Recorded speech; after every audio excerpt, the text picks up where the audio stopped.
माझ्या खूप साऱ्या गोष्टींवर चिडायच्या त्या. पण असं व्हायचं की मग ते मिसेसला फोन करून सांगायचे की यार मी खूप चिडते, पण स्वामी मला सांगतात की काही असो याला मदतच करायची.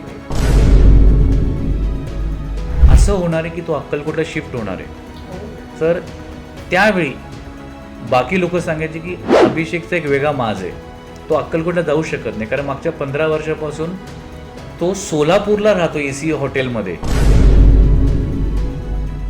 मैं आपको येड़ा बनाने वाला था, लेकिन मुझे कुछ ऐसी शक्तियाँ थे जो मुझे बोलतो ना रिस्ट्रिक्ट करत होते. ते माणसाला वेडा बनवते, लक्षात ठेव. त्या मोमेंटला मला जाणवलं की महाराजच करत होते. जायच्या आधी महाराजांनी हे सांगितलं की जेव्हा त्याचं देह घरात येईल, डोळ्यातून अश्रू काढायचं नाही. तू आई आहे, एकुलता एक मुलगा आहे, पण त्याचं तेवढंच प्रारब्ध आहे, आणि तू जर रडली, डोळ्यातून अश्रू काढलं, तर त्याला मोक्ष मिळणार नाही. ते माझी आज्ञा आहे. आयुष्यात जे कधी आपण बोलतो ना की डोकं जड होणं, कान जड होणं, हे कधीच अनुभवलेलं नव्हतं, पण तेव्हा त्या मोमेंटला मला ते वेगळं वाटायला लागलं. आणि एखाद्या व्यक्तीला वाटलं की मला आत्महत्या करायचं आहे, तो जर तिथे आला 10 मिनिटं राहिला, नामस्मरण जरी नाही केलं, बाहेर पडताना तो आत्महत्येचा विचार 100% त्याच्यातून बाहेर पडलेला असणार आणि त्याला एक वेगळी उमेद मिळेल. असं ते अद्भुत स्थान आहे जिथे महाराज बसायचे, आराम करायचे. अक्कलकोटला अदृश्य झाले महाराज तिकडे यायचे. तर असं ते अद्भुत स्थान आहे, ज्याला विश्रांती स्थान म्हणून ओळखलं जातं, बागेवाडी. नमस्कार, मी वनश्री जोशी पांडे तुम्हा सर्वांचं इंटेलेक्च्युअल टॉक्समध्ये स्वागत करते. तुमचं भरभरून प्रेम आमच्यापर्यंत पोहोचत आहे, कमेंट्स येत आहेत, त्यासाठी थँक्यू सो मच. आजचा हा एपिसोड खूप स्पेशल आहे. म्हणजे तुम्हाला सगळ्यांना माहिती आहे, इंटेलेक्च्युअल टॉक्समध्ये वेगवेगळ्या क्षेत्रातले इंटेलिजंट लोक येतात आणि त्यांचे अनुभव आपल्याबरोबर शेअर करतात. आजचा हा एपिसोड आहे आपल्या सगळ्यांच्या लाडक्या स्वामींबद्दल. येस, प्राध्यापक अभिषेक निकम हे पोद्दार कॉलेजमध्ये ॲज प्रोफेसर म्हणून जॉब करत होते.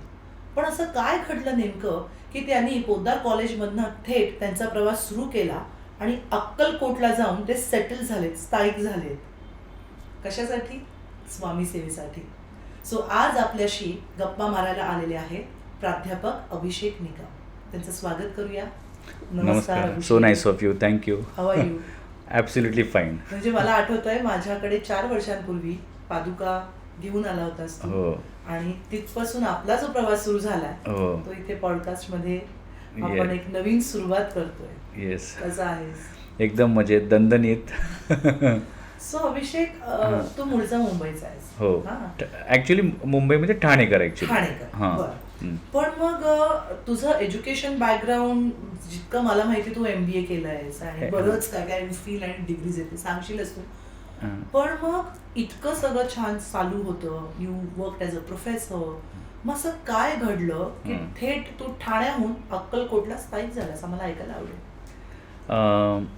बेसिकली माझं पूर्ण एज्युकेशन मुंबईला झालं. मी BCom केल्यानंतर मास्टर्स इन लेबर स्टडी केल्यानंतर MBA केलं मार्केटिंगमध्ये, MPhil केलं, MCom केलं मॅनेजमेंटमध्ये, आणि 2002ला टीचिंग फील्डमध्ये फुल फ्लेज उतरलो.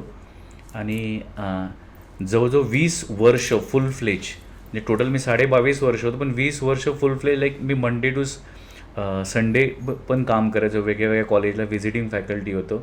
आणि बोलतो ना, सरस्वती मातेची माझ्यावर खूप कृपा होती, म्हणून वर्षाला कदाचित एक थेअरी फॅकल्टी 3,500 तास कोणी शिकवत नाही, पण वर्षाला एवढा वर्कलोड होता. आणि सर्व कुठली एज्युकेशन इन्स्टिट्यूट ते रिलेशन्स होते, मे बी ते बॉन्डिंग होतं स्टुडंट्सशी, त्या फॅकल्टीशी, की कोणी सोडायला तयार नाही. आणि असा एक काळ आला की मी 11वी ते MBA, म्हणजे वेलिंगकर्स इन्स्टिट्यूट आहे माटुंग्याला, पोद्दार कॉलेजच्या बाजूला, तिथे. नंतर इथे वाघे इस्टेटलाच एक मॅनेजमेंट इन्स्टिट्यूट होती, त्या ठिकाणी. असं एकाच वेळेत होतं, 12 वेगळ्या इन्स्टिट्यूटबरोबर मी ॲसोसिएटेड होतो. आणि मी खूप एन्जॉय करत होतो आणि खूप एन्जॉय केलं रॅदर. पण अशा काही गोष्टी घडल्या की लॉकडाऊनच्या काळात समहाऊ मी प्राध्यापिका नम्रता भट मॅडम यांच्याशी परत कॉन्टॅक्टमध्ये आलो. म्हणजे काय झालं, जेव्हा मी शाळेत होतो तर त्या आमच्याकडे रेग्युलरली यायच्या, आणि माझ्या बाबांनी गिरनारच्या अनेक वारी केल्या होत्या, म्हणून त्यांनी बाबांवर एक असं आर्टिकल छापलं होतं आणि 2020-21च्या दरम्यान आमचे कॉमन फ्रेंड प्रवीण धुरी काका म्हणून, त्या प्रवीण धुरी काकांना माहिती होतं की मी असं असं हम गयानी जिंदा या चित्रपटाचं काहीतरी लिखाण करतोय. त्यांनी मला फोन केला की अभिषेक तुला नम्रता भट मॅडम माहिती आहे का? तर ते 96, 97, 98च्या जुन्या गोष्टी, ते आम्ही शाळेत जायचो किंवा कॉलेजला राहायचो तर आमच्याकडे रेग्युलरली यायच्या. पण आई बाबा बोलायचे, पण माझी त्यांच्याशी कधीच भेट झाली नाही. पण त्यांचा माझ्या आईबाबांना खूप घरोबा होता. आणि तर त्या नम्रता भट मॅडम एवढी मोठी हस्ती का? कारण त्यांनी कदाचित जगातली एकमेव व्यक्ती असणार की स्वामी समर्थ महाराज 729 वर्षात ज्या ज्या ठिकाणी होते, राईट फ्रॉम कर्दळीवन किंवा महाराज ज्या ज्या ठिकाणी प्रगट झाले, म्हणजे उदाहरणार्थ महाराज छेलेखेडे ग्राम इथे प्रगट झाले, महाराज चळांबेपासून कोल्हापूर, पिठापूर, गाणगापूर, गिरनार, काशी, तिबेट, रामेश्वरम, ज्या हजारो ठिकाणी गेले त्या हजारो ठिकाणी ह्या बाई जाऊन तिथे त्या त्या घटना त्यांनी लिखाण केलेलं आणि त्यांनी 4 खंड प्रकाशित केले. त्या स्वतः गेल्यात त्या तिकडे? स्वतः गेल्यात, फिजिकली स्वतः जाऊन त्या त्या ठिकाणी जाऊन फोटो काढून त्याच्यावर लिखाण केलं की कुठल्या कुटुंबाशी स्वामी समर्थ महाराजांच्या त्या काळात काय घटना घडल्या, हे सर्व विलक्षण. आणि अशा विभूतींनी फोन करणं, आणि फोन केल्यानंतर त्यांनी मला सांगितलं की मी नम्रता भट मॅडम बोलते. तर मी बोललो हां, ते प्रवीण धुरी काका तुमच्याबद्दल बोलले. मग ते बोलले तू चित्रपट बनवतोय. आणि मला फोन कधी केला त्यांनी? 11:38 रात्री. बरं. आणि मग बोलता बोलता चित्रपट लिखाण केलं. मग त्यांनी मला 2-4 प्रश्न विचारले. ते प्रश्न केल्यानंतर मला एकही प्रश्नाचं उत्तर माहिती नाही. ते बोललं तुला माहिती की अभिषेक महाराज अक्कलकोटपेक्षा जास्त वास्तव्य त्यांचं मुंबईला होतं. तर मुंबईला पण होते किती वर्ष? त्याला 25 वर्ष. मग 3 प्रश्नात मी एकदम गार पडलो. मग म्हटलं आई मी डायरेक्ट बोललो त्यांना, आईच बोललो की मला तुम्हाला भेटायला आवडेल. आणि भेटल्यानंतर त्यांच्या घरी गेलो भांडूपला. मग ते मला बोलले की अभिषेक तुझं पूर्ण नाव काय? तर मी बोललो अभिषेक वसंत निकम. मग त्याला आमचे एक ओळखीचे आहेत, खूप परिचयाचे आहेत, कॅप्टन वसंत निकम. म्हणजे ते माझे बाबाच आहेत. मग ते अजून बॉन्डिंग वाढलं. आणि असं झालं की मग त्यांचं लॉकडाऊनच्या काळात ते ठाण्याला आपल्याकडे येऊन राहायचे, 3-3 महिने राहायचे. आणि ते सांगायचे की चल अभिषेक इकडे जाऊ, मोहोळला जाऊ, मंगळवेढ्याला जाऊ, कारण महाराज तिकडे 12 वर्ष होते. अशा वेगळ्या वेगळ्या ठिकाणी ते अक्षरशः मानसपुत्रपेक्षा स्वतःचा पुत्र समजून घेऊन जायचे. आणि मला सांगायचे चल अभिषेक इकडे जाऊ. आणि मी 12-12 तास जेव्हा ट्रॅव्हलिंग करायचो, त्या ट्रॅव्हलिंगमध्ये जो 90% वर फक्त महाराजांच्याच मी दुसरं टॉपिकच काढायचं, फक्त ही स्टोरी सांगा, ती स्टोरी सांगा. आणि ते अक्षरशः लहान बाळाला जसं सांगतात तसं ते सांगायचे. मग असं करता करता आम्ही हम गयानी जिंदा है हा जो चित्रपट ह्या बनवण्याच्या आधी त्या चित्रपटाचं टायटल देवांश ठेवलेलं. त्या चित्रपटाचं पूर्ण लिखाण वगैरे झालं. आणि नंतर त्यांनी सांगितलं की याचं टायटल आपल्याला चेंज करायला लागेल. त्यांनी मला नाही सांगितलं, दुसऱ्या एका व्यक्तीला सांगितलं. ओके. त्या दुसऱ्या व्यक्तीने मला फोन केला. आणि फोन केल्यानंतर सांगितलं टायटल चेंज करायचं आहे. म्हटलं का? मला नम्रता भट मॅडमला असं महाराजांनी सुचवलं आहे. मग मी म्हटलं लगेच चेंज करू. तर नम्रता भट मॅडम एवढं अँटिसिपेट नव्हतं केलं की चित्रपट महामंडळाकडे परत जाणार आणि टायटल चेंज करायला परत किती वेळ लागेल, परत कदाचित पैसे द्यायला लागतील. म्हटलं तो मुद्दा नाहीच आहे. स्वामींकडनं आलं म्हणजे विषय संपला. आणि ही गोष्ट दुपारी 12-12:15ची. आणि 1:30 वाजता तिकडे जे परब म्हणून चित्रपट, ते पण स्वामींचे निस्सिम होतं, त्यांनी 1:30 वाजता मला टायटल चेंज करून समोरून फोन केला. तर मग अशा गोष्टी घडत गेल्या. आणि पहिला चित्रपट बनवून त्यांचा खूप सपोर्ट मिळाला. मग दुसरा चित्रपट बनवून, तिसरा चित्रपट ते बोलले आपण अक्कलकोटचे जे 45 स्थान आहेत. म्हटलं एवढे स्थान आहेत? कारण मला 9-10 स्थानं माहिती होते. मग त्या महाराजांच्या काळातल्या अक्कलकोटला 28 विहिरी आहेत. त्या प्रत्येक विहिरीवर महाराजांनी काय काय लीला केल्या. त्यांनी अक्षरशः लहान मुलाला घेऊन जातं, प्रत्येक विहिरीवर तो 2-2, 3-3 वेळा घेऊन जायचे. महाराजांनी हे केलं, कोंडूराणांनी हे केलं, त्या गोष्टी सांगायच्या. आणि मग एवढं गेल्यानंतर मनात माझ्या प्रश्न यायचा की यार कदाचित मी जगातल्या सर्वात लकी स्वामी भक्त असणार की ज्यांनी सर्वात जास्त हे केलं त्यांचा माझ्यावर काय विश्वास. आणि माझ्या खूप साऱ्या गोष्टींवर चिडायच्या त्या. पण असं व्हायचं की मग ते मिसेसला फोन करून सांगायचे की यार मी खूप चिडते, पण स्वामी मला सांगतात की काही असो याला मदतच करायची.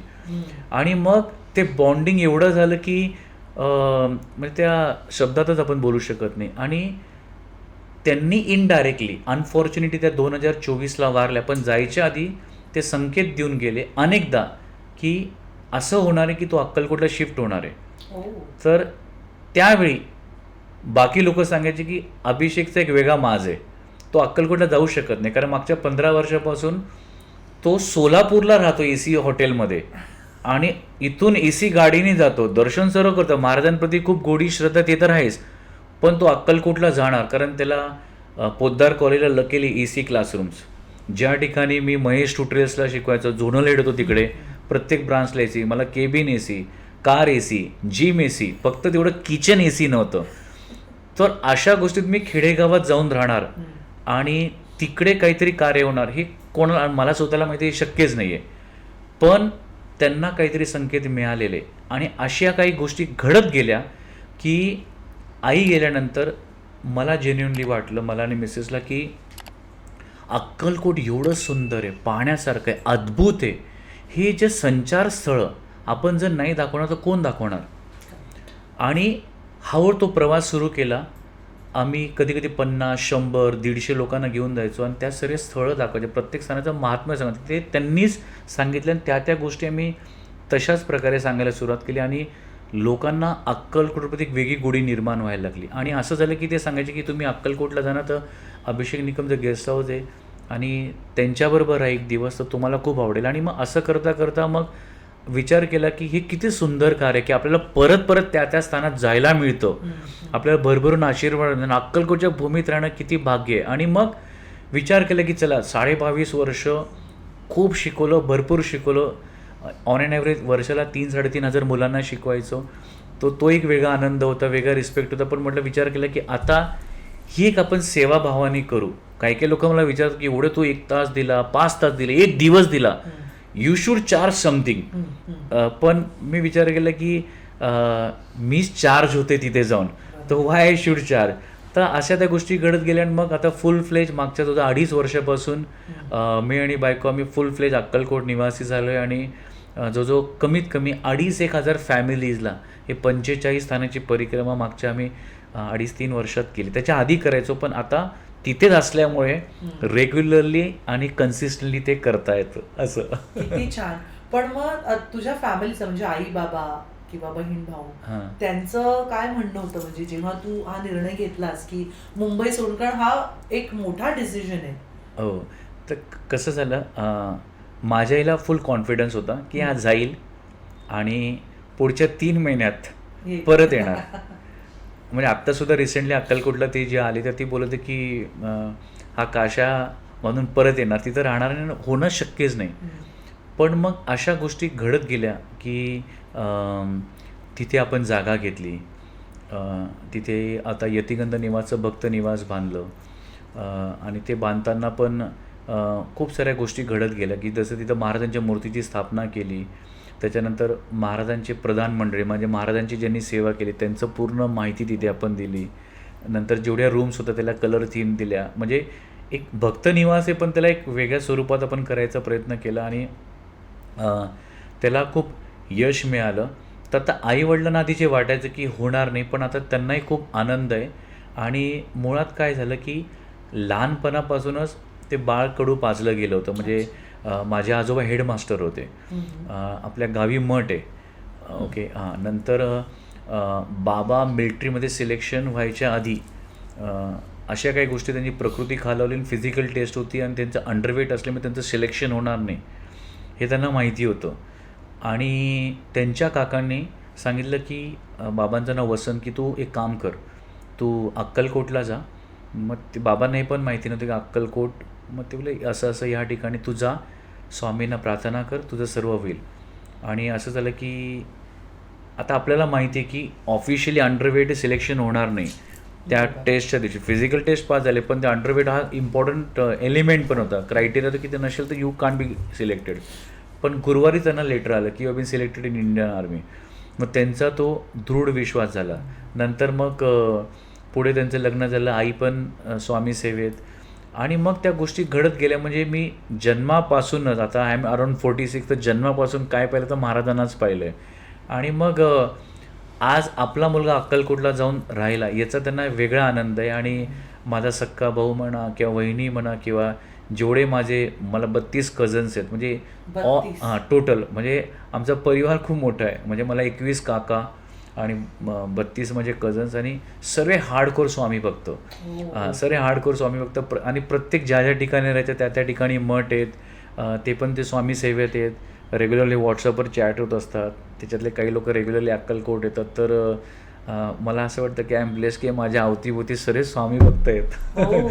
त्याची वेगळी प्रचिती पण Yes, येते yes. असं. आणि यतिगंधबद्दल तू आता बोललास, मी हां. तिथे स्वतः विटनेस केलंय गाण्याचं प्रमोशन आपल्या हो हो हो, येस येस. तू खूप मदत केलीस आणि सगळं गाईड केलं आणि ते सगळं तुझ्यामुळे शक्य झालं. So thank you so much. ते आता किती क्रेडिट दिलं तरी महाराजांची आपल्यावर कृपादृष्टी आणि महाराजांची इच्छा असणार की सोनचाफा प्रोडक्शनचं एवढं सुंदर गाणं, कारण आत्ता पण आम्ही अक्कलकोटून इकडे येत होतो.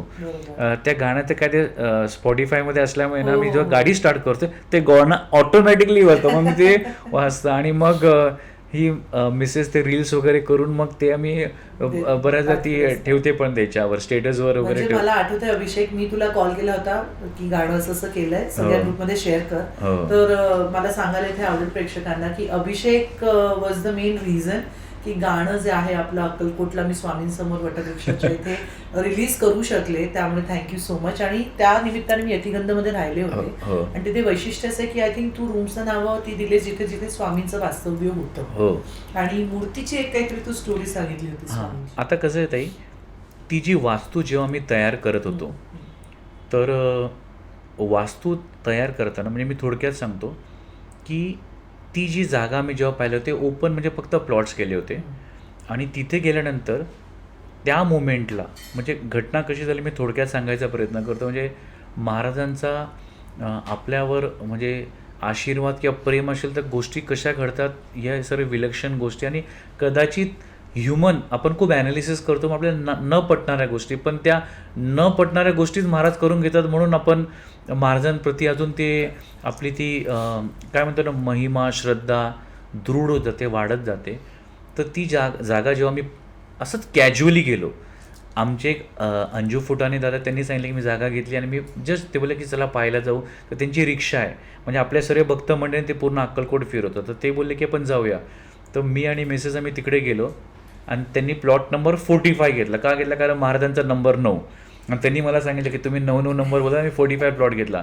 तर ते मला असं कॅज्युअली बोलले 40 बाजूचा प्लॉट दादा तुम्ही घेऊन टाका. तर त्या मुमेंटला अकाउंटमध्ये फक्त काहीतरी 23,000 रुपये होते आणि बुक करायला किमान 5 लाख रुपये हवे होते. आणि असं झालं की ती जागा पाहून एवढा आनंद झाला की वेगळे व्हायब्रेशन जाणवले आणि असं वाटलं आतून की हा प्लॉट व्हावा. आणि मी जर चुकून मिसेसला सांगितलं की ही जागा आपण घ्यायची का, ती बोलली असे अहो शक्य आहे का, काय मूर्खपणा. पण तिला पण ते व्हायब्रेशन जाणवले की हा प्लॉट व्हावा. पण तिच्या मनात पण प्रश्न आला की मी जर अभिषेकला सांगितलं की प्लॉट होत, तर अभिषेक काय बोलेल का मूर्ख आहे का, आपल्याकडे पैसे कुठे त्या मुमेंटला. आणि आम्ही नाशिकला खूप सारे नातेवाईक आहेत आणि खूप सारे नाशिकला कसं तो 1750 मठ आहेत ऑफिशियली. 1750 मठ म्हणजे अक्षरशः 200-200 मीटरवर पण मठ आहेत. तर तिथे खूप सारे भक्त मंडळी आहेत आणि मी जो 40-45 पूजा होता. मी पूजेला गेलेलो, तर ज्या ठिकाणी पूजा होती, पूजा वगैरे सर्व रात्री 9:30ला माझ्या बाबांचा व्हॉट्सअपवर मेसेज आला की अभिषेक तुझी कुठली तरी पॉलिसीज मॅच्युअर्ड झाल्या आहेत आणि एवढी सबस्टॅन्शियल म्हणजे त्या अमाऊंटवर अजून 4 लाखच्या आसपास होती. तर ती तुला मॅच्युअर्ड झालं हे कळत कसं नाही. आणि लॉकडाऊनच्या काळात अशी काही परिस्थिती की मी सर्व पॉलिसीज वगैरे सर्व हे केलं होतं. तर मला माहिती आहे माझी काही इन्व्हेस्टमेंट पण मी ॲक्च्युली विसरलो होतो. पण ती अमाऊंट आल्यानंतर अंगावर शार आला. इट वॉज अराउंड 9:30 PM आणि डोळ्यात पाणी आलं आणि मी लगेच मिसेसला सांगितलं की हे बघ प्लॉट घ्यायचा होता ना, महाराजांनी आपल्याला अरेंज करून दिलं. आणि दुसऱ्या दिवशी माझ्या CA माझा स्टुडंटच CA तो मला बोला सर आपका 1 लाख का इन्कम टॅक्स का रिफंड आएगा अभी. म्हटलं अरे महाराजांनी 5 लाख जो टोकन अमाऊंट आहे म्हणजे अरेंजमेंट महाराजांनी केली. मग तो प्लॉट आम्ही घेतला आणि बाजूचा प्लॉट आमच्या एका नातेवाईकाने घेतलेला. तर अनफॉर्च्युनेटली काय झालं, त्यांचा तो कॅन्सल झाली ती डील. मग ती डील कॅन्सल झाली. मग परत अशा काही गोष्टी घडत गेल्या की तो बाजूचा पण प्लॉट आम्ही घेतला. मग तिथे भूमिपूजन केली. भूमिपूजन करताना पाणीला बोरवेल लागण्यासाठी आपल्याला म्हणजे बोरवेलचं कन्स्ट्रक्शन पाणी लागणार होतं.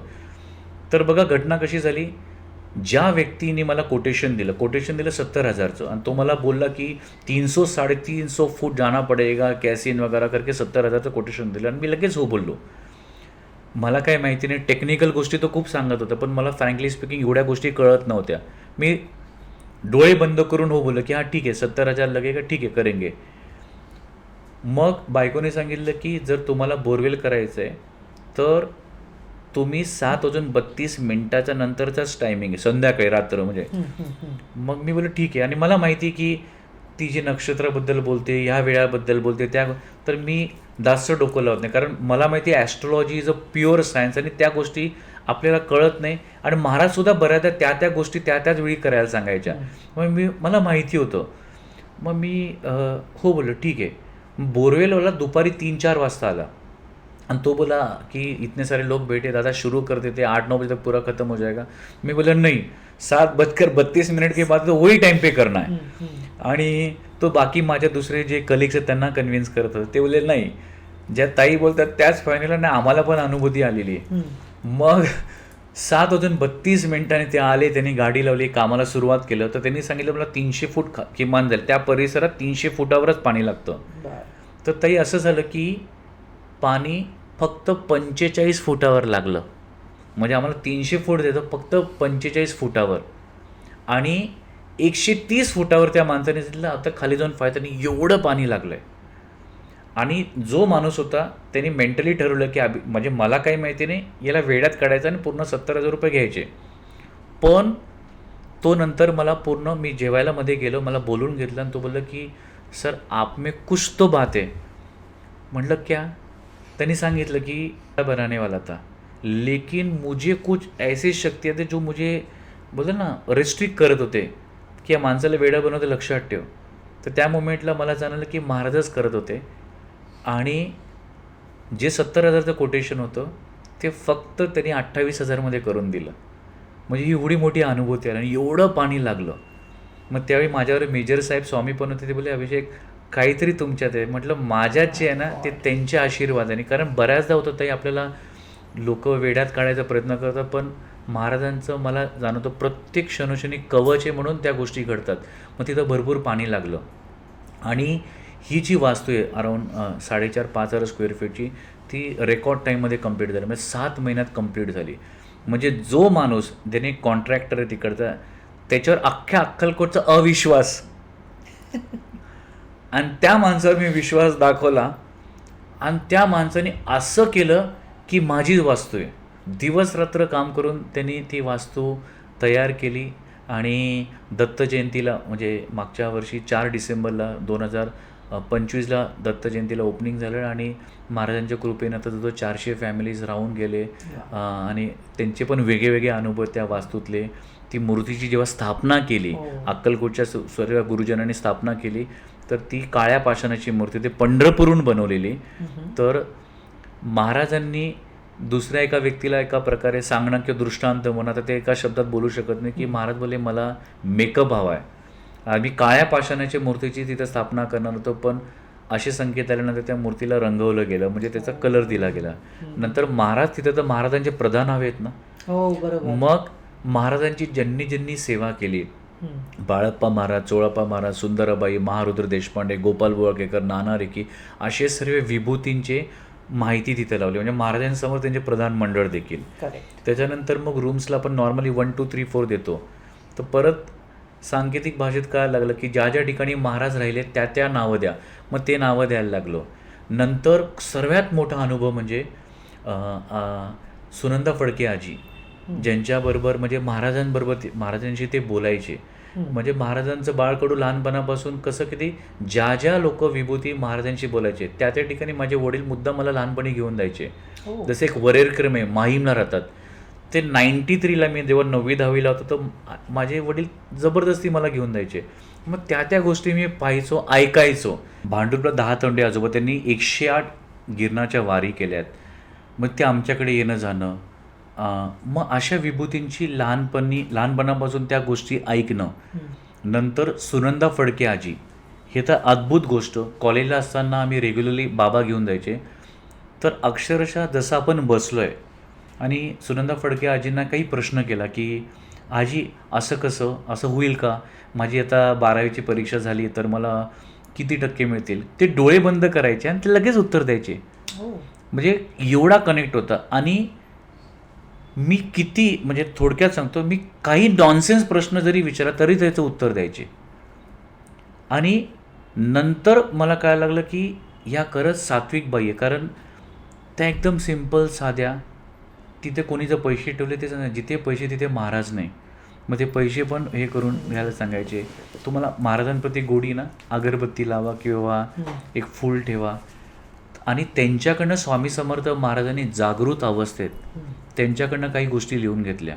ओके. हां. आणि ही एक अद्भुत गोष्ट आहे.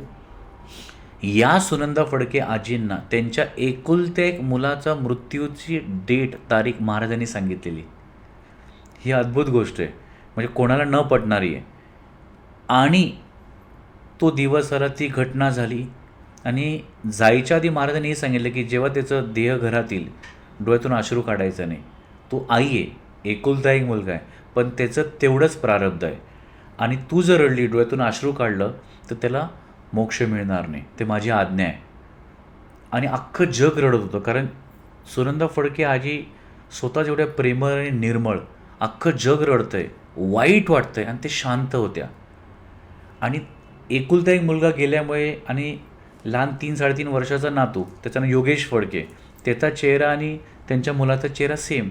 त्याच्यामुळे त्याच्याकडे पाहिल्यानंतर मुलाची आठवण येते. ते सारख्या म्हणजे डिप्रेशनमध्ये गेल्या. तर महाराजांनी काय लीला केल्या, समजा ते बाथरूममध्ये कपडे धुतात, तर बादलीत त्यांना अक्षरं दिसायला लागली. किचन ओट्यावर काही चहा बनवायला लागलं तर किचन ओट्यावर अक्षरं दिसायला लागली. जर त्यांनी आरशाकडे पाहिलं, टिकली होतं, तर त्या आरशात अक्षरं दिसायला लागले. मग आजोबा काय बोलले, फडके आजोबा, की तुला जे काही दिसतं तू लिहायला सुरुवात कर. मग त्या गोष्टी त्या लिहायला लागल्या. आणि असं करता करता ज्या गोष्टी त्यांच्याकडनं लिहून घेतल्या, त्या पूर्ण गोष्टी त्यांनी, माझे बाबा जेव्हा पहिल्यांदा त्यांना 2001 साली असंच भेटायला गेले, कोणतरी सांगितलं की असे स्वामींशी बोलतात, तर बाबा भेटायला त्यांनी अख्खी लिहिलेली फाईल पूर्ण बाबांच्या हातात दिली. आणि बाबा घरी आले ते फाईल घेऊन. आणि मी असंच कुठेतरी क्रिकेट घेऊन घरी आलो, आणि मी असं पाहिलं टेबलावर काहीतरी फाईल ठेवली, आणि मी असं चाळत होतो. त्याच्यात हिरव्या कलरच्या स्केच पेनने लिहिलेलं, पेन्सिलने लिहिलेलं, लाल पेनने लिहिलेलं. म्हटलं बाबा हे काय. तर त्यांनी सांगितलं असं सुनंदा फडके आजी आहेत, महाराज त्यांना कधी उठवतात, आणि त्यांच्याकडे या गोष्टी लिखाण करून घेतल्या. मग ज्या गोष्टी त्यांनी लिहिल्या, मग पप्पांकडे का दिल्या, तर माझ्या बाबांनी केलं की मी पहिल्यांदा तुमच्याकडे मावशीला, तुम्ही मला का देता, तर मला महाराजांनी आज्ञा दिली की तुझ्याकडे द्या. मग त्यावेळी माझे बाबा रोज ब्रह्ममुहूर्तात उठायचे. ज्या गोष्टी त्यांनी लिहिल्या व्यवस्थित लिहायला नव्हत्या ना, कारण कधी लिहायच्या, त्यांचा फक्त असा हात चालायचा आणि महाराज त्यांना डिक्टेट करायच्या. मग ज्या गोष्टी त्यांनी लिहिल्या त्या पूर्ण बाबांनी लिहिल्या. आणि नंतर बाबांना एक दृष्टांत झालं की या गोष्टी लिहिलेल्या आहेत, त्याचं 18 पोथीमध्ये रूपांतर करा. मग ते जेव्हा लिहिलेल्या गोष्टी त्यांच्याकडे परत टायपिंग केल्यानंतर, मग ते बोलले बघ याचं उत्तर तुझ्याकडनं देतं गेलं, पोथीमध्ये रूपांतर कर. मग नाव काय द्यायचं, तर आजीने डोळे बंद केले आणि महाराजांनी सांगितलं यतिगंध. आता 2001ला जेव्हा यतिगंध, तर यती म्हणजे राजा. त्या स्वामींबद्दल शेकडो लोकांना गंध आहे, म्हणून तर आज आपण मठात जातो किंवा आपल्याकडनं जे काही होतं पठण, नामस्मरण, अक्कलकोटला शेकडोनी लोक येतात, तर ते गंध आहे म्हणून. मग त्या पोथीचं ना यतिगंध गंध. आणि त्याच काळात अमेरिकेला डॉक्टर मुकुंद हनुमंते राहायचे, आताही राहतात, इज अराउंड 86-87. तर स्वामी समर्थ महाराजांनी त्यांना न्यूयॉर्कला म्हणजे अमेरिकेला दिव्य स्वरूपात दर्शन दिलं. म्हणजे ज्या प्रकारे भगवान श्रीकृष्णाने अर्जुनाचे विश्वरूप दाखवलं, त्या रूपात तिकडे दर्शन दिलं. आणि त्यांना ध्यानात बसलेले असताना 108 नावांचा उलगडा केला. आणि ते 108 नावं नंतर या डॉक्टर मुकुंद हनुमंतेंना आज्ञा दिली की हे नावं भारतात मुंबई जवळ स्थित कल्याणला राहणाऱ्या सुनंदा फडकेंना पाठव. आता कोण सुनंदा फडके, चॅलेंजिंग. आता मुंबई एवढं मोठं, किंवा जरी ते एक ठिकाण असलं तरी कल्याण मोठं आहे ना. मग ते त्यांच्या मित्रपरिवारातल्या लोकांना बँड्रा माहीमधून कल्याणला पाठवायचे आणि सांगायचे की वेगवेगळ्या मठात जा, स्वामी भक्तांना भेटा, सुनंदा फडके कोणी जरा शोधा. असं करता करता त्यांचा फोन नंबर मिळवला. मग फोन नंबर मिळवल्यानंतर त्यांच्याशी बोलणं केलं. मग ते बोलले की थांबा, हे जे नावं आहेत ना, तुम्ही कॅप्टन वसंत निकम ठाण्याला राहतात त्यांना पाठवा. मग ते नावं जेव्हा घरी आले, कुरिअरने अमेरिकन पाठवलं, तर माझं एवढं भाग्य की ते पहिले जे 108 नावं ते माझ्या हातात आले. आणि मी अक्षरशः बोलतो ना शिवरिंग व्हायला लागलं की 108 नाव अमेरिकेनं माझ्या हातात पहिले आलं. तर मग त्या 108 नावं यतिगंध पोथीची पहिली प्रत 19 डिसेंबर 2002ला पब्लिश झाली. जगासमोर 108 नावांचा उलगडा झाला. आणि काही दिवसांनी एक रोडे काका म्हणून सुनंदा फडके आजींच्या समोर कल्याणला बसलेले, त्यांनी असंच एक प्रश्न केला की मावशी, महाराजांचे फक्त 108 नावं का हो? स्वामी समर्थ महाराज 729 वर्ष या पृथ्वी तलावर होते. एकाच वेळी त्यांचा 8 वेगळ्या वेगळ्या ठिकाणी संचार होता, तर ते 108 त्यांच्या हजारो नावं पाहिजे ना. तर सुनंदा फडके आजींकडे लगेच महाराजांकडे पाहिलं आणि महाराजांनी त्यांना सांकेतिक भाषा सांगितलं, थांब तुला पुढच्या 15 दिवस कामाला लावतो. आणि पुढच्या 15 दिवसात त्यांच्याकडनं बाकीच्या 892 नावं लिहून घेतली. मग ते नावं त्यांच्याकडनं लिहून घेतल्यानंतर ते नावं जगासमोर खऱ्या अर्थाने आलेच नाही. आणि आजी 2010च्या आसपास वारल्या. पोथी आली 108 नावं, पण ते आलेच नाही. आता आजीला जाऊन जो 16 वर्ष झाले. आणि 6 महिन्यापूर्वी मला एक महेश सरनाईक नावाच्या व्यक्तीचा फोन आला. त्यांनाही दृष्टांत म्हणा किंवा महाराजांनी त्यांना सांगितलं जगासमोर 1000 नावं येऊ द्या, 1000 नावं येऊ द्या. मग ते यतिगंध पोथी आता कोण पब्लिश करतं, काय करतं, असं शोध घेता घेता त्यांनी वेगवेगळे रेफरन्स त्याच्यात ते 3-4 महिने गुंतून होते की या पोथीचा आता वारसा कोणाकडे. त्यांनी मला एके दिवशी फोन केला डोंबिवलीवरून की मी महेश सरनाईक बोलतो आहे, मी डोंबिवली MIDCला माझी इंडस्ट्रीज आहेत, तुमच्याकडे यतिगंध पोथीचा वारसा आला आहे का? म्हटलं हो. तुमच्याकडे 1000 नावं पण आहेत ना? म्हटलं हो. मग ते जगासमोर का नाही आणत आहे? असा प्रश्न केल्यानंतर मी ब्लँक होतो, काही उत्तर देऊ शकलो नाही. म्हटलं यायला तर पाहिजे. मग ते बोलले की आपण आता आणूया, मला तो हे द्या. मग 1000 नावं त्यांनी टाईप केलं. मग त्यांच्याकडे त्यांच्या इंडस्ट्रीमध्ये पण मोठा पादुका सोहळा झाला आणि ते प्रिंट केले आणि महाराजांनी मग ते आज्ञा दिली आणि ते मागच्या म्हणजे 4 डिसेंबरला दत्त जयंतीला ते पण प्रसाद रूपात आपण द्यायला. कारण महाराजांची आज्ञा की यतिगंध पोथी आणि 1000 नावं हे याचं बाजार मांडू नका, तुम्ही प्रसाद रूपात भक्तांना द्या. मग तो पोथी आणि ती पोथी आणि 108 नावं भक्तांना जे राहिले आता त्यांना आपण प्रसाद रूपात देतो असं. मग ह्या गोष्टी कळत होत्या. म्हणजे मग हे सर्व गोष्टी म्हणजे कसं आपण याला डिस्क्राईब करणार ना. ही वेगळीच अनुभूती, वेगळीच प्रचिती. रोज काही ना काही गोष्टी अक्कलकोटला घडतात. हे सर्व लोकांचा आपण म्हणतो ना की आजूबाजूला अशी विभूती असणं, त्यांना काही गोष्टी सुचणं, त्या आपल्यापर्यंत येणं, तेव्हा कळतात की महाराजच पूर्ण सूत्र फिरवत आहेत. आणि मग मूर्तीपासून हे पासून तिथं यतिगंध पोथीमध्येच यतिगंध पोथी किंवा 1000 नावाच्या आजींकडनं लिहून घेतले. म्हणून त्या यतिगंध वास्तूमध्ये लोकांना वेगळे अनुभव येतात आणि रोजच तिथं काही ना काही अनुभव येत असतो असं आम्हाला. तुझा कुठला असा अनुभव आहे जिथे म्हणजे बरेचदा असं लोकांना वाटतं की ज्यांना अनुभव येतात आणि जे बोलतात ते कदाचित काहीतरी मनाचे खेळ आहेत किंवा रंगून समोर, पण असे अनुभव मला येतात. पण मला असा तुझा एखादा अनुभव ऐकायचा आहे जो तुझ्या कायम लक्षात राहिला आत्तापर्यंत. कसं आहे ताई, साधारण लॉकडाऊनच्या काळात ही यतिगंध पोथीच आम्ही ठाण्यापासून गिरगाव मठापर्यंत वेगळ्या वेगळ्या भक्तांना प्रसाद रूपात द्यायचो.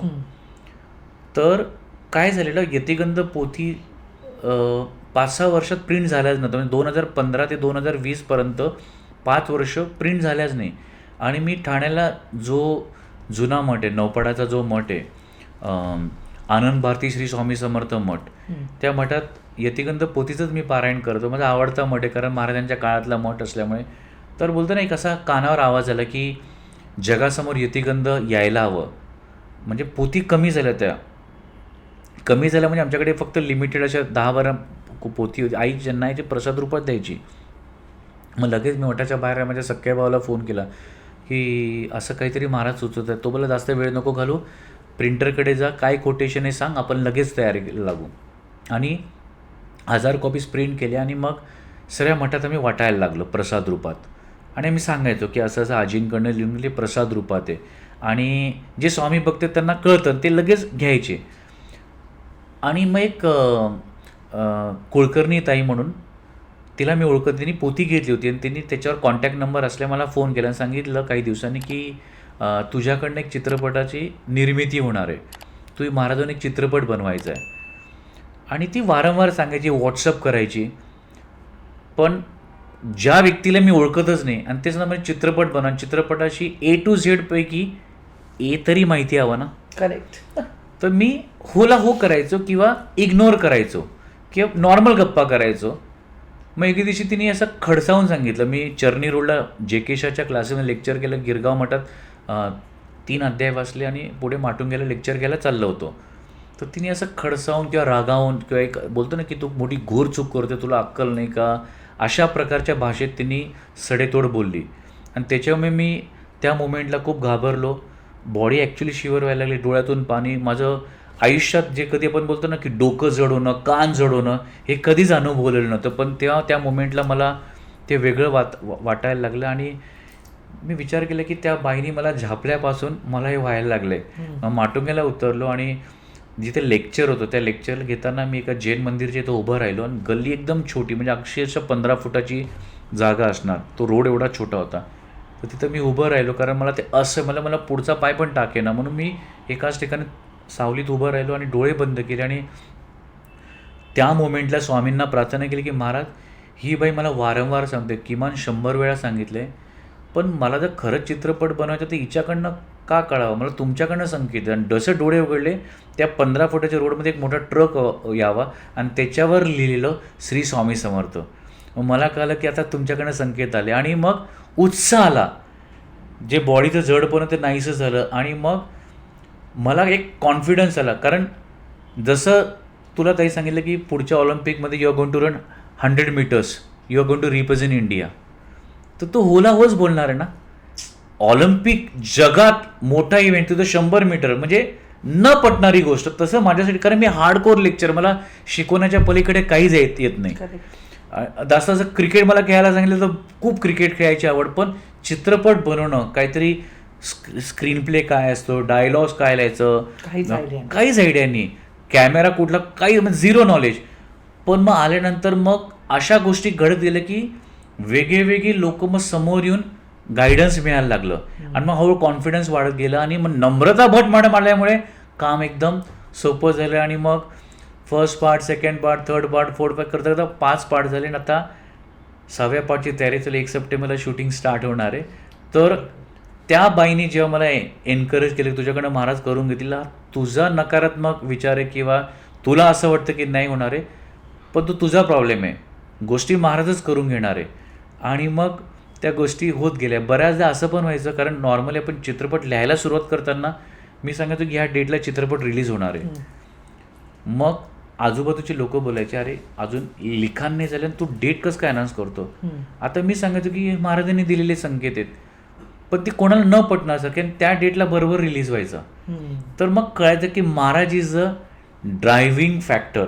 करेक्ट. आणि त्या गोष्टी घडवतात आणि अशा खूप सारे मग त्या अनुभव. तर हा एक मेजर अनुभव आहे की मला, आपण म्हणतो ना खऱ्या अर्थाने दृष्टांत किंवा ते अनुभूती येणं किंवा महाराज करून घेतात, हे आपला भ्रम आहे की मी करतो, पण खऱ्या अर्थाने त्याच गोष्टी करून घेतात असं. अभिषेक, आता मी माझ्या गाण्याच्या प्रमोशनसाठी जेव्हा अक्कलकोटला आले होते तेव्हा तू मला खूप वेगवेगळ्या ठिकाणी घेऊन गेला होता. तर अक्कलकोटला जो एक भक्त येतो तो वटवृक्ष, अन्नछत्र आणि समाधी मठ या 3-4 ठिकाणी जातो. पण जसं मगाशी बोलण्यात आलं तुझ्या की खूप ठिकाणं आहेत, 45 ठिकाणं आहेत जिथे स्वामी राहायचे किंवा जायचे विश्रांतीसाठी. तर अशी कुठली ठिकाणं आहेत ती आमच्या प्रेक्षकांना पण. आता प्रत्येक 45 स्थानाबद्दल सांगायचं म्हटलं तर कधी 1-1.5 तास जाईल. मी जस्ट तुम्हाला ब्रीफमध्ये सांगतो. म्हणजे स्पेसिफिकली नम्रता भट मॅडममुळे मला मोदीवाड्यात जायला मिळालं. मोदीवाडा? हां. तर मोदीवाडा काय आहे, तर तिथे साक्षात गजानन महाराज जेव्हा त्यांचं वय 18-19 होतं स्वामींना भेटायला आले. तर स्वामींना विनंती केली की माझे गुरु बना. तेव्हा महाराजांचं वय साधारण 710 होतं आणि महाराजांनी त्यांना सटाणाला जायला सांगितलं माझा एक शिष्य, माझ्या स्टुडंटला जाऊन भेट. तर कोणाला यशवंत भोसलेकर, ज्यांना आपण देव मामलेदार म्हणून ओळखतो, तर ज्या संतांची ज्या ठिकाणी भेट झाली तो मोदीवाडा. म्हणजे तिथे गेल्यानंतर खूपच प्रसन्न वाटतं. अक्कलकोटला? हां, अक्कलकोटलाच आहे. तर बऱ्याचदा आता त्यांचे वंश आबा मोदी, म्हणजे बऱ्याचदा मी आणि बायको आम्ही तिथे असंच जातो की आत्ता मी रिसेंटली गेलो आणि मला त्या ठिकाणी चहा प्यायला खूप आवडतं, कारण तेव्हा ते चहा बनवतात असं वाटतं की आपण अमृत घेतोय की काय. किंवा जंगम मठ, म्हणजे स्वामी समर्थ महाराजांनी समाधी घ्यायच्या काही दिवस आधी ज्या ठिकाणी शिवलिंगाला प्रज्वलित केलं, मग तिकडच्या जंगम समाजाला खूप राग आला की तुम्ही शिवलिंगाला प्रज्वलित केलं म्हणजे आग लावली असं एका प्रकारे. आणि नंतर महाराजांनी त्यांचे जे शिष्य म्हणतात त्यांना जे ते भस्मा काढायला लावला, तर ते शिवलिंगाचं तेज हजारो पटींनी वाढलेलं. म्हणजे महाराजांनी जाता संकेत दिले की अशाच प्रकारे माझं तेज सर्वीकडे पसरणार आहे. तर ते जंगम मठ किंवा हाक्याचा मारुती जिथे साक्षात बाळप्पा महाराजांनी 12 वर्ष फक्त एवढे मूठभर शेंगदाणे आणि एक ग्लास पाणीवर 12 वर्ष तप केलं. अक्षरशः छोटा, म्हणजे मला वाटतं 24-25 स्क्वेअर फीटचा असणार. तर ते स्थान पण खूप आहे हाक्याचा मारुती.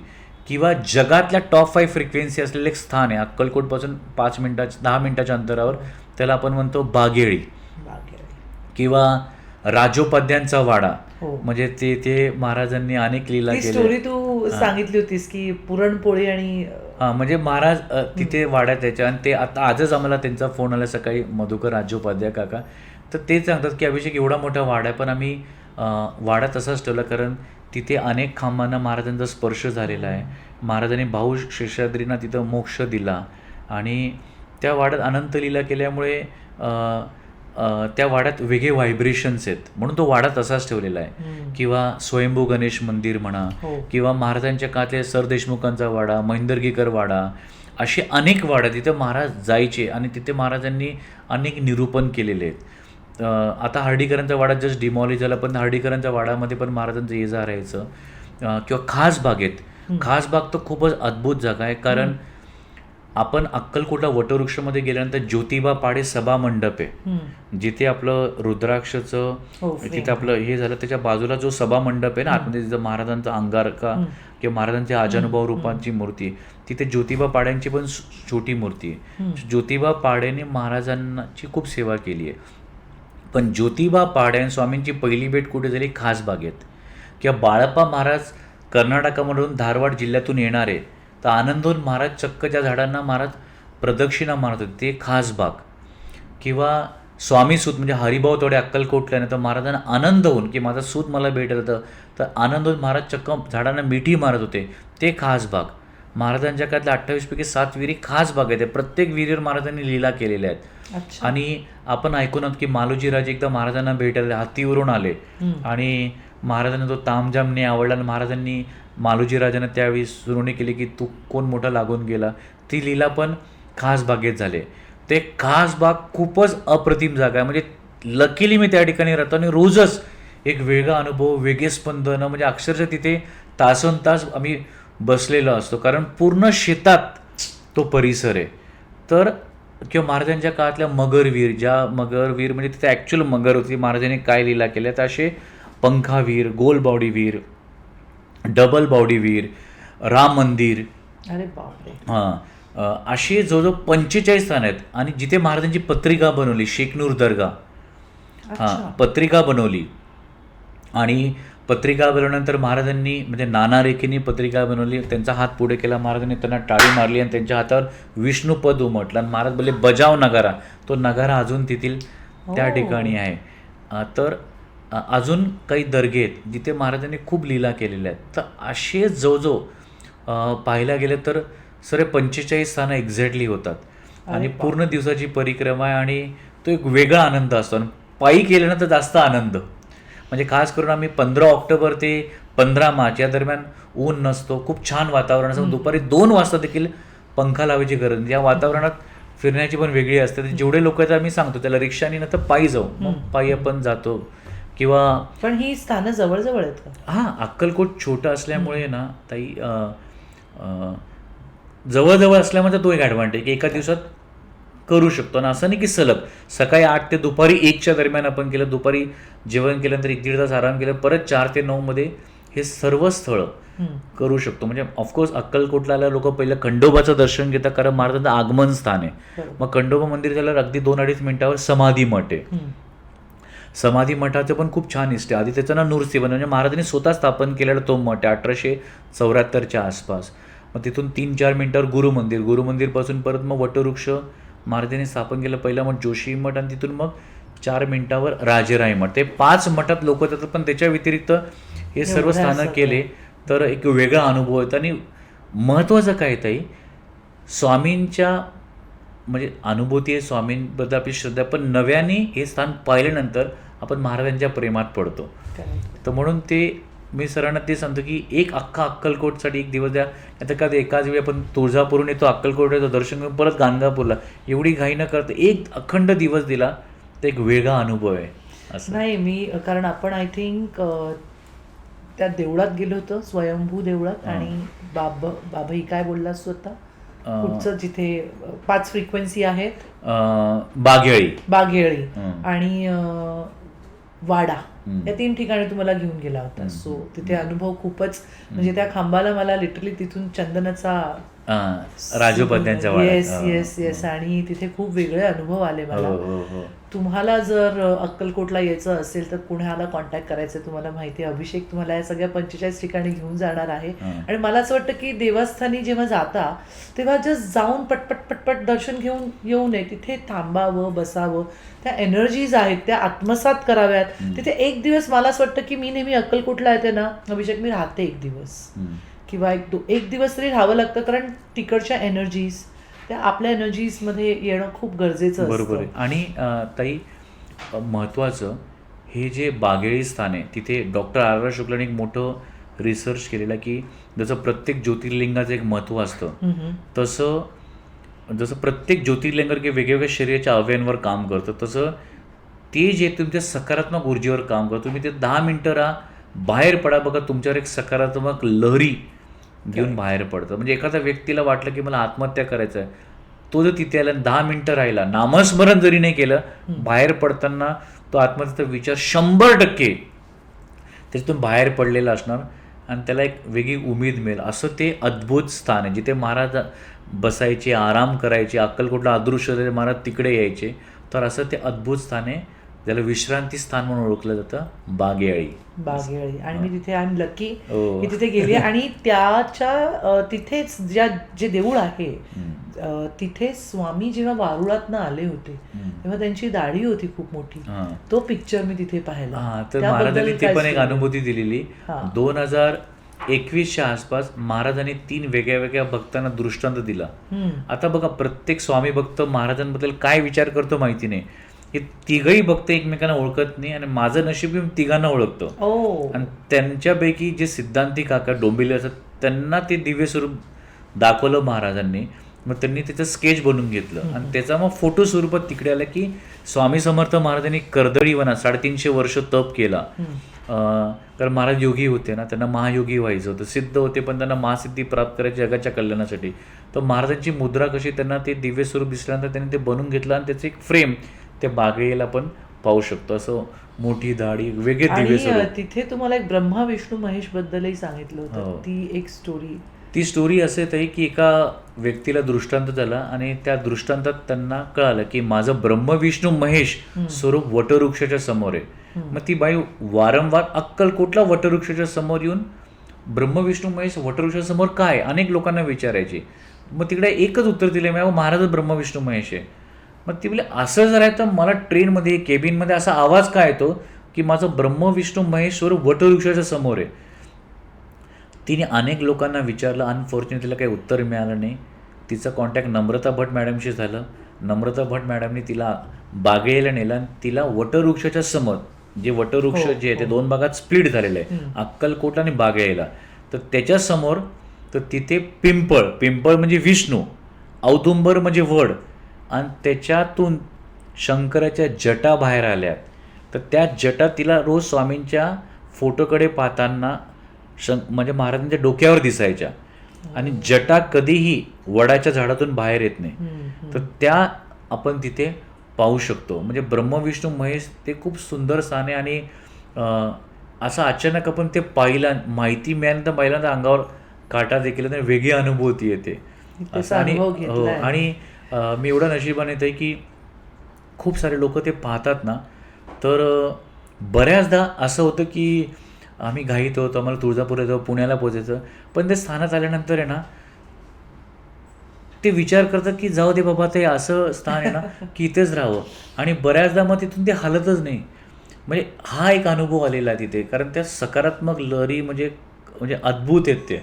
आणि ते माझ्यासाठी ना ताई रोज टॉनिक आहे. म्हणजे नशिबाने की बऱ्याच दिवसातून 2दा माझं जाणं, सकाळ संध्याकाळ कोणी आले त्या लोकांना दाखवण्याच्या निमित्ताने. तर बऱ्याचदा माझे नातेवाईक म्हणा किंवा मिसेस म्हणा, अहो जो प्रकार आहे का नाही आहे, कारण मला जो प्रकार ते व्हायब्रेशन्स एवढे आहेत ना की बरोबर. लोकही सांगतात की एवढी एनर्जी कसं, म्हणजे एवढा उत्साही कसं. तर मला माहिती आहे त्याचं रहस्य त्या बागायच्या स्थानात आहेत असं.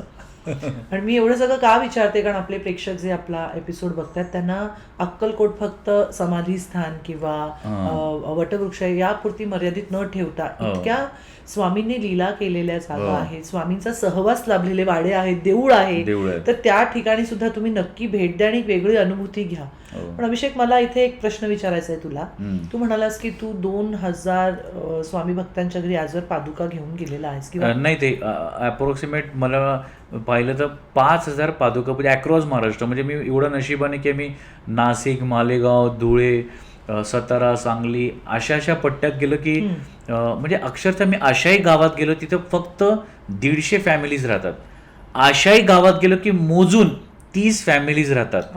अशाही गावात गेलो की तिथे मुश्किलने 5 फॅमिलीज राहतात आणि ते 5ही स्वामी भक्त. म्हणजे आम्हाला कोणी ना कोणी सांगतं, वेगळे रेफरन्सनी सांगतं, कोणी नातेवाईक म्हणून सांगतं की अहो तुम्ही इकडे या.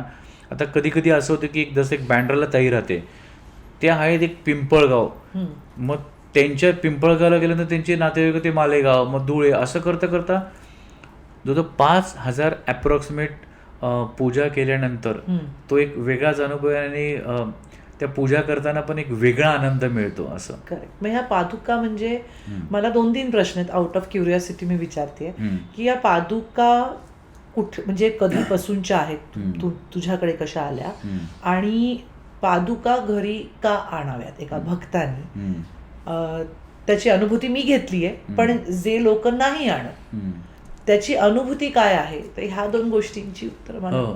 आता कसं आहे, मी पादुका सेवेत कसं आलो तर डोंबिवलीला सिद्धांती काका राहतात. तर त्या सिद्धांती काकांबरोबर माझी बहीण पादुका पूजनाला जायची. आणि एकदा असंच काहीतरी मला लेक्चर्स नव्हते, तर मी गेलो आणि मला एक वेगळा आनंद झाला की अरे किती छान पादुका पूजन करतात. आणि त्या पादुका चर्मपादुका चोळप्पा महाराजांच्या जे दिलेल्या चर्मपादुका आहेत, तर त्या सिद्धांती काकांनी मला सांगितलं की अभिषेक एवढे हजार एक लोक आहेत, पादुका जड आहेत आणि त्याचं वजन हवं वाढत आहे, तर सरांच्या डोक्यावर ठेवतो का. तर ते मला असं वाटलं की मी किती लकी आहे की चर्मपादुकांना स्पर्श करू शकतो आणि डोक्यावर ठेवायचा तो मान मिळतोय. आणि नंतर माझी पाठ कंबर खूप जड झाली. आणि मग तेव्हा माझी शिल्पाताई बोलले की आनंद आला का. मग तेव्हा मला काही ते जड झाल्या त्या, पण मला तिची खूप आवड निर्माण झाली ना. असं करता करता मी मुंबई जेव्हा पादुका यायच्या तर मी त्यांच्याबरोबर 2-3-4 महिने राहायचो. मग मी माझ्या परिचयाच्या स्वामी जे परिवारातले लोक त्यांनाही सांगतो की अहो महाराजांच्या चर्मपादुका आहेत, आपल्याकडे पूजन करायचं का. मग करता करता वाढत गेलं. आणि नंतर काय झालं, मग मी सिद्धांती काकांना कळालं की याला खूप आवड आहे. मग त्यांनी मला सांगितलं की अभिषेक तू करशील का. आणि मग करता करता करता सुरू झालं. आणि मग नम्रता भट मॅडम त्या थ्रू, आता महाराजांच्या अनेक पादुका आहेत, तर महाराजांच्या खडावा आपल्याकडे आल्या. आणि मग आल्यानंतर मग त्याचं मग त्या प्रत्येक पादुकाचं जो पूजा करायचा जो काय म्हणतो ना, ते पॅटर्न थोडाफार वेगळा असतो, पद्धत वेगळी असते. तर मग ज्या पादुका आता खडावा ज्या महाराजांच्या आणतो, त्या सर्व जेवढे दत्तस्थान आहेत, कुरापूर, पिठापूर, गाणगापूर, गिरनार, कडगंजी, कुमसी, या सर्व ठिकाणी सिद्ध केलेल्या आहेत. तर त्या महाराजांच्या सिद्ध पादुका त्याला म्हणतो. कारण महत्त्वाचं कसं आहे, प्रत्येक व्यक्तीला दत्तक्षेत्री जायला मिळणार माहिती नाही. आता तर ठीक आहे, गिरनारला आपण जाताना रोपे वगैरे ते पण नव्हतं, तरी रोपे असलं तरी पुढे चालायला लागतं आपल्याला. तर मग एवढ्या ठिकाणी केल्यानंतर मग त्या पादुकांचा सहवास आपल्याला लागला. आता हर्डीकर म्हणून अक्कलकोटला राहतात, त्यांनाही दिलेल्या महाराजांनी पादुका आहे. त्या पादुका ते बोला अभिषेक मी आता ॲडव्होकेट वकील मला जमणार नाही, तो करशील का. तर मग तो आपल्यात किडात असल्यामुळे मग तो पण आपल्याला हे मिळालं. आणि कसं आहे, सुनंदा फडके आजींमुळे हजारो स्वामी भक्तांपर्यंत पोचल्यामुळे प्रत्येकाची इच्छा असते की अरे आमच्या घरी आमच्या वास्तूत महाराजांचीच वास्तू आहे, नावाला आमची म्हणतो, पण इथे आल्यानंतर आपल्याकडनं पादुका पूजन किती आनंद मिळेल. तर मग तो त्यांच्या घरात संकल्प सोडून त्या पादुका पूजन केल्यानंतर आपल्यालाही वेगळा अनुभव यायचा, आनंद मिळायचा. आणि मग ते मला किंवा बायकोला फोन केल्यानंतर मग ते जेव्हा फोन करायचे, अरे आम्हाला 5 वर्ष झाले मूल होतं, आले आणि गुड न्यूज मिळाली, किंवा मला नोकरीसाठी मी केलेलं, ॲब्रॉड जाण्यासाठी केलेलं, लग्न होत नव्हतं म्हणून केलेलं. तर मग आम्हाला जाणवायला लागलं की अरे आपण चांगल्या गोष्टीसाठी ना एक निमित्त बनतो आहे. आणि महत्त्वाचं काय ताई, आध्यात्मिक स्वार्थ का होता, कारण आता बघ तुझ्याकडे पादुका, तुझ्या आईकडे पादुका आलेले आणि तू असंच बोलता मामाकडे, तर ते पादुका पूजनाच्या निमित्ताने तू बोलली माझ्याकडे येतील का, आणि आल्या. आणि जेवढ्या स्वामी भक्तांना आपण भेटू ते कमीच आहे, ते रोजचं एक टॉनिक आहे. तर मला जाणवायला लागलं की अरे किती प्रेमळ स्वामी भक्त. आणि कसं आहे, आपण जरी ॲनालिटिकल असलं पण स्वामी सेवेत असलं जास्त आपण डोकं झालं होतं की महाराजांचा एक वेगळा दरार आहे. आणि प्रेमळ स्वामी भक्तांना भेटणं तो एक आनंद मिळायचा. मग नामस्मरणाचे सोहळे व्हायला लागले, आणि नामस्मरणाचा सोहळा झाला की तिथं हजारो लोक यायचे. मग एकत्र हजारो लोक पण नामस्मरण करतो, तो एक वेगळा अनुभव. मग वेगळ्या वेगळ्या ठिकाणी आपल्याला जायला मिळतं, प्रिय स्वामी भक्तांना भेटायला मिळतं. परत दुसरं पर्सनल स्वार्थ म्हणजे महाराष्ट्रात वेगळ्या वेगळ्या ठिकाणी आपल्याला जायला मिळतं, कारण महाराष्ट्र एवढं सुंदर आहे. कारण मी कधी सातारा, सांगली, कराड या भागात गेलो, पण तिथे गेल्यानंतर कळतं माय गुडनेस यार, या ठिकाणी आपल्याला पादुका पूजन करायला मिळतं, तो एक वेगळा अनुभव. परत चांगल्या गोष्टी घडत गेल्या, आणि आपण त्या ऑरामध्ये असल्यामुळे ताई आपण नकारात्मक हा विचार कधीच करत नाही. बरोबर. आणि खऱ्या अर्थाने ज्या सुनंदा फडके आजी सांगायच्या की आपण जन्म का घेतला, कारण आपल्या कुठल्या ना कुठल्या आपण स्वार्थात किंवा कुठल्या ना कुठल्या षड रिपूंच्या याच्यात आपण वासनेत अडकलेलं आहे, म्हणून मनुष्य जन्म घ्यायला लागला. तर या जन्मात तुम्हाला काय करायचं, फक्त सकारात्मक विचार. आणि लकीली अक्कलकोटला असतो म्हणून तिकडच्या त्या लहरी तशा आहेत. जरी बाहेर गेलो तरी निमित्त काय झालं, पोथी वाचनाचा कार्यक्रम आहे, नामस्मरणाचा कार्यक्रम आहे, हवनाचा कार्यक्रम आहे. आणि मग असं करता करता करता करता एवढ्या वेगळ्या वेगळ्या लोकांकडे जायला लागलो, आणि असे हजारो फॅमिली त्यांच्याकडे आता मागच्या 3 वर्ष 4 वर्ष सतत जाणं होतं आहे. आणि ती एक वेगळी अनुभूती. आणि आपल्याला माहिती की तिथे ज्या प्रकारे आपण पूजा कंडक वगैरे करतो, तो एक वेगळा अनुभव, आपल्याला एक वेगळा आनंद मिळतो. महाराजांशी नेहमी आपण कनेक्टेड असतो, आणि पूजा करताना आपण काही टिपिकल मेकॅनिकल पूजा करत नाही, आपण पूजा का करतोय त्याचं महत्त्व सांगतो. त्याच्यामुळे वारंवार कुठे ना कुठे महाराजांच्या गोष्टी आपल्याला सांगायला मिळतात. तर तो म्हणून तो प्रवास सुरूच आहे अखंड. आणि अभिषेक, मला असं वाटतं की आपण चांगलं काम करतोय, आपल्या हातून चांगलं कार्य घडतं. म्हणजे इतर गोष्टी करण्यापेक्षा आपली सेवा किंवा आपली भक्ती त्याच्यात आपण जर वेळ इन्व्हेस्ट केला तर ती वेस्ट नाही जात. आणि ते एवढ्या लोकांशी भेटी केल्यानंतर आपल्यालाही त्यांच्याकडनं 10 गोष्टी शिकायला मिळतात. आणि मनुष्य जन्म असल्यामुळे काय, आपल्यात षड रिपूंचा कुठे कुठे वावर असतो, पण सतत त्या ऑरामध्ये असल्यामुळे ना त्या गोष्टी म्हणजे त्या दडून असतात. मग आपल्याला काही सुचत नाही. फक्त महाराजांनी खऱ्या अर्थाने महाराजांनी सांगितलं आहे की अनन्य भावाने शरण जा. मग तेच ड्रायव्हिंग फॅक्टर. हे जेवढं लवकर आपल्याला कळलं तेवढं आपण सुखी राहू. करेक्ट. अभिषेक, थँक्यू सो मच. म्हणजे आज इतक्या वेगळ्या गोष्टी मला अक्कलकोट बद्दल कळल्या, आणि आपल्या प्रेक्षकांना सुद्धा. आणि परत आपण करणारच आहोत एपिसोड, पुढचा एपिसोड एकत्र करणार आहोत विथ युअर वाईफ. ओके. तर थँक्यू सो मच. तू आज इथे वेळात वेळ काढून अक्कलकोटून आलास. तर एक छोटंसं गिफ्ट हील युअर सोल कडनं माझं हे बाथ सॉल्ट आहे, सो हे तू घेऊ शकतो. म्हणजे जसं तू म्हणाला की ऑरा खूप इम्पॉर्टंट असतो, बरोबर, तसं हे जे बाथ सॉल्ट आहे ते अंघोळीच्या पाण्यामध्ये घालायचं, आणि मग त्यांनी खांद्यानं पाणी घेऊन अंघोळ करायची.